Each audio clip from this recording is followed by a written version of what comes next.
All right, 54 degrees Fahrenheit, 7,106 miles on the odometer. We are dealing with Thursday, December 5th, 2024. Welcome to the Please Subscribe show. Just gave information about casting. I did add a few more characters. We got some names on the Alaskan Trooper #1 and #2. Alaskan Trooper #1 is Alfred Greenwood.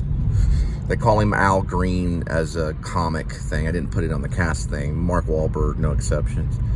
If Wahlberg walks, then we'll find a lookalike. Now, Alaskan State Trooper 2 is Jonah Camden. He's also Jonah Samuels Camden III. There's a book called Escape from Maine if you want to know about him. He ends up becoming Alaskan Trooper #2, and they hunt out Shep, and they actually almost get him. Shep, thinking about two of them, Leonardo DiCaprio or Cooper Hoffman, who he's a dangerously good actor. I saw his father's work, Philip Seymour Hoffman, Glory of Living, at the Manhattan Class Club. All right, so got that information out. Did do a 13-minute monologue talking about character, mostly probably about how they almost get Shep, or at least how he loses them in the mountains during the blizzard. This is right after the polar bear attack. The polar bear turned out to be a pet. It was a pet of this Native American who's a whole different separate story. There's 3 plots. You don't even really get that story yet. That one I thought about Benicio, as in Del Toro, but I also thought about a resident playwright known as Bobby Skez, as actors. But maybe even both if he had a sidekick. But he's basically an Alaskan native that wears this polar bear outfit and has a polar bear and can be hired to track. The polar bear ends up attacking Shep, and Shep kills it with a little pocket knife by stabbing it repeatedly in the neck, while his dog Buster is I guess you call it mortally injured or whatever. Fatally injured, and they take the dog to a vet and they can't save him. That's Lady Shelby, which I thought Robin Wright penned. I just threw in Taylor Swift, just kind of like maybe it's a younger chick. But she used to be a meth head along with Doc Shelby the dwarf, and they recovered. But Doc Shelby goes all the way back to being a teacher, and then he becomes like a very powerful Elon Musk kind of guy that's like trillions of dollars and owns all the stock exchange stuff, and is trying to start these little separate militias, almost like his own army. That's a whole subplot too. But the through line is mostly Doc Shelby. I'm sorry, not Doc Shelby. I'm sorry about that. The through line is mostly Shep. I would say maybe both, but the through line mostly is Shep or Dwight East is a strong romantic through line, because he ends up getting with Lady Shelby, who Doc likes or loves. Doc's dedicated to her. Well, how could that happen? How could you do this to me? And that's why he goes and tries to get Shepherd Dwight East busted. So that he actually tries to get him busted. And that's where the cat and mouse takes place in Alaska, in Fairbanks, Alaska.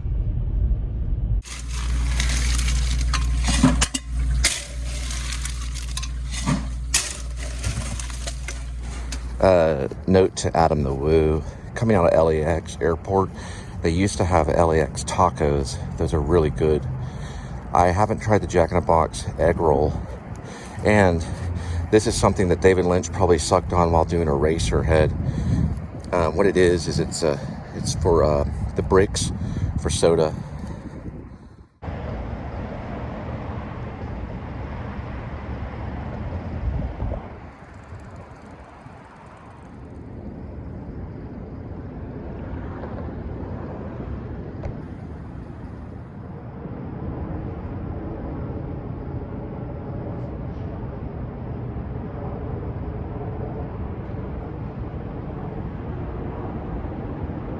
So Alaskan Trooper number 2, which is Jonah Samuel, Camden the Third. He did this thing like when he takes a little shot of something at the bar, he goes.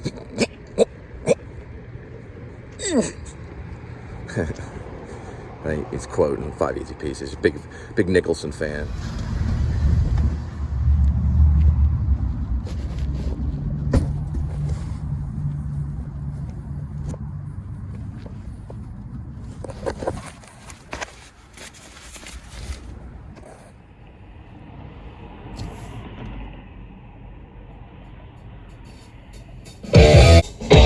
Now in 1.6. We're going to arrive at 5:57, 8 minutes. All right, 44.9 yesterday.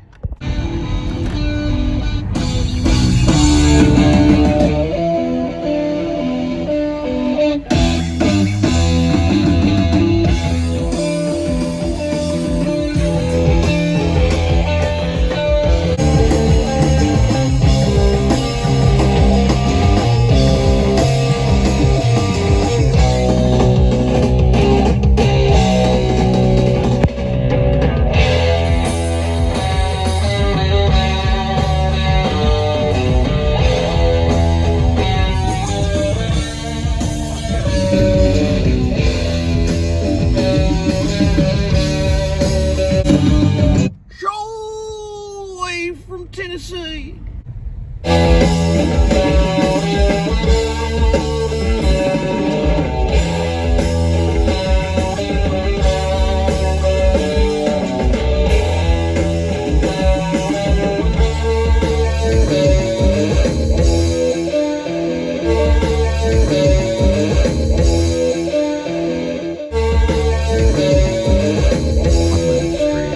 Maudlin Street from Viva Hate. It's one of his first solo albums. I don't think it would work on the cop drama neo-noir Rib or Dog Night Out. I mean, it would be maybe Dinklage's character, which is the dwarf. Yeah, also known as Doc Shelby. The dwarf, that's what he's called, Doc Shelby the dwarf. He's also called the dwarf by his soldiers and stuff like that. Yeah, maybe in the faint background, he might be a Morrissey fan. And that could explain a lot of it. It's kind of a little hint, just a touch, just a pepper touch of Silence of the Lambs, a little bit. But no cannibalism that we know of right now. I don't think so. It doesn't get Reverent. Like, you know, if you get in touch with Leo, it's not another version of Reverent. But there is a polar bear attack. He kills a pet polar bear that kind of plays with him, and he just scares him. We won't, I mean, it would probably be, most likely, I don't think it would. I don't know how they did Reverent. It looked pretty real. I haven't seen it in a long time. I think I might have had a copy of Reverent, or I may have a copy of Reverent, or I thought about getting one. I think that's the right pronunciation. Tom Hardy, Leonardo DiCaprio, Mexican filmmaker, I think. It won a lot of awards, including Leonardo DiCaprio's first Oscar, which I thought should have been What's Eating Gilbert Grape. But I don't know. I have a feeling he might be, too cop drama, all that kind of stuff. But Cooper Hoffman, it'd be a good chance. Some good chop stuff, some really good stuff. Let's see something real quick. Yeah, Maudlin. If you look right here, you'll see that's actually Maudlin. Maudlin is actually the Maudlin. Maudlin. It's a good song. It's a good little song. Maybe when Doc is driving. I gotta look at something real quick.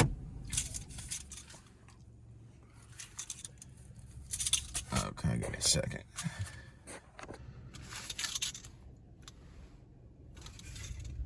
Okay.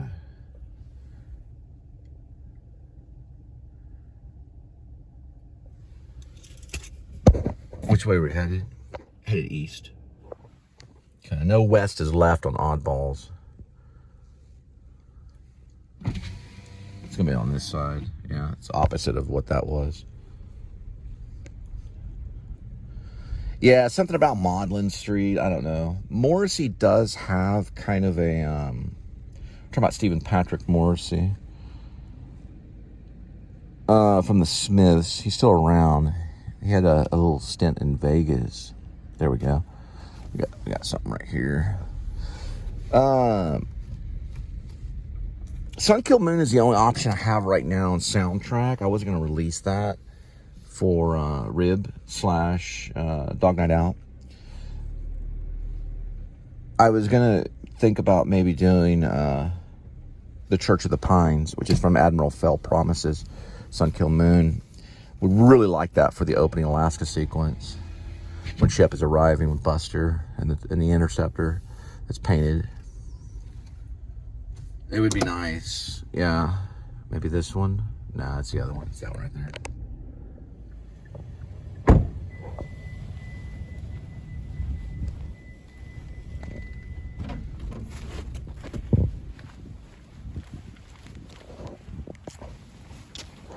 Pretty sure.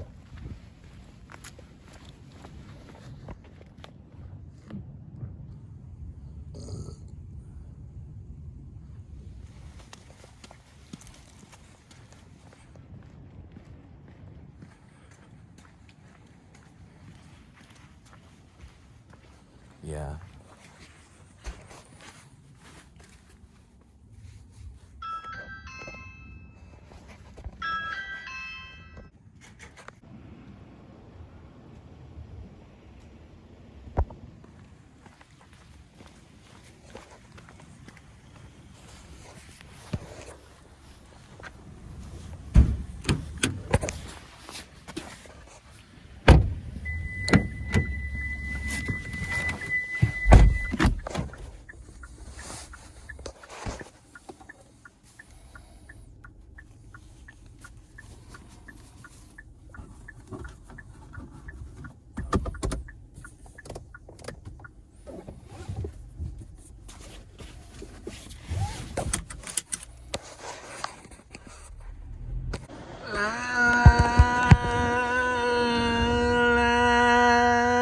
Last night on Maudlin Street, goodbye house and stairs.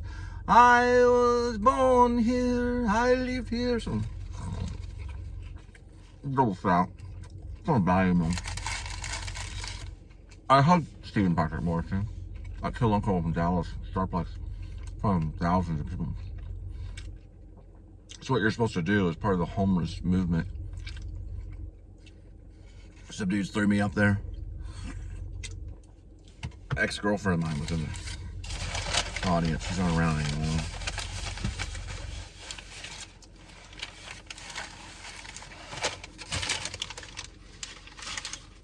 I gotta check this.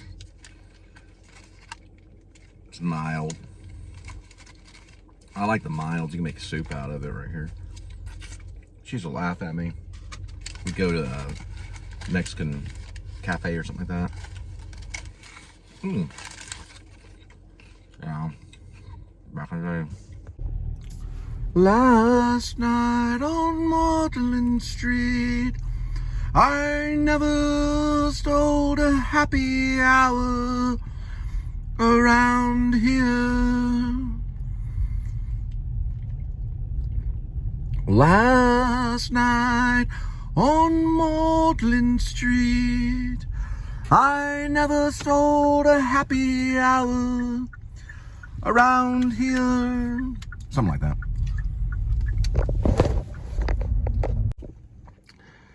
There's last night on Maudlin Street, goodbye house forever.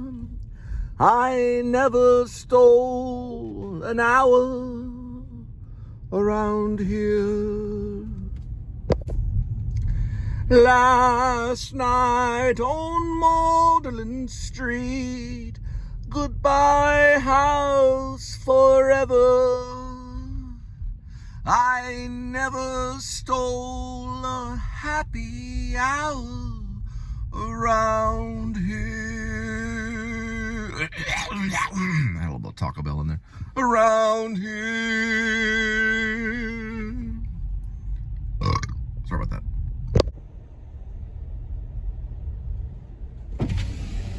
some of these houses. Like that one way back there, I missed it, but it's really nice. Well, they're just really kind of like older. My mom's house on 2618 Wheeling, the old one before they left. There is a restaurant somewhere around. Yeah, is it? It's a really nice restaurant. I've been in there and used the restroom a few times. Yeah, it's right here. It's like classy. There's the name on it. They do like maybe French food or something. I don't know what they do really. There's a last night on Maudlin Street, goodbye house forever. I never stole a happy hour around here.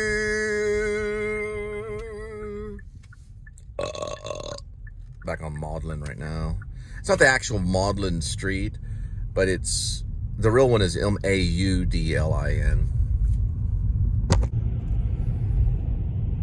This is what I was saying. If you had like a crane tracking shot, you could lift it up this way, and it probably would be a really good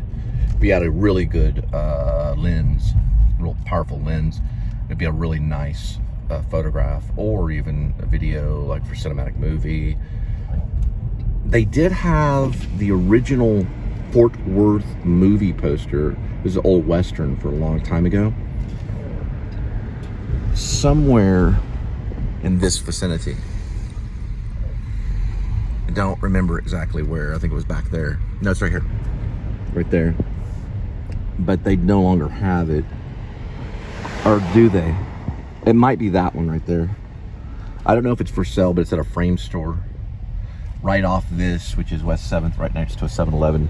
West 7th and Adams. There was a Western called Fort Worth. Back in the old days. It was Technicolor. And that poster, I think it might still be there. I think it might be replaced with another poster. They might have sold it. But there was a movie called Fort Worth. The last bus I missed to Maudlin Street, he drove me home by the van. Last bus to Maudlin Street I missed, so he drove me home in the van. Complaining women only like me because of my mind.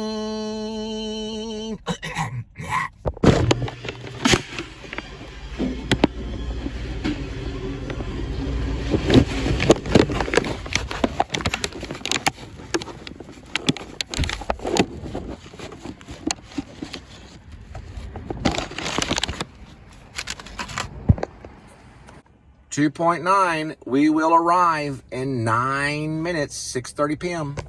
Last night on Maudlin Street, goodbye house forever. I never had a happy hour around here.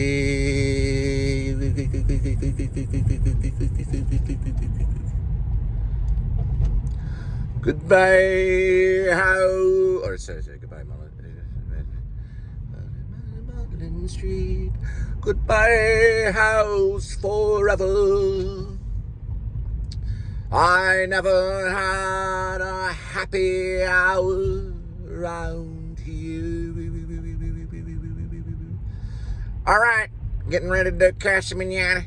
They ain't doing tuna right now, I'll tell you that. Cassavetes, the best theater in town. They're gonna do 'Twas the Night Before Christmas, about the day before December 20th. Well, about to December 23rd, coming up here real quick. They're gonna jump right into The Color Purple, Spielberg style. Yeah.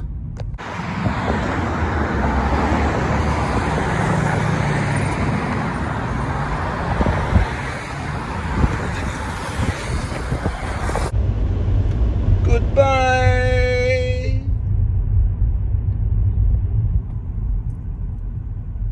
On Maudlin Street, goodbye house forever. I never stole a happy taco around here.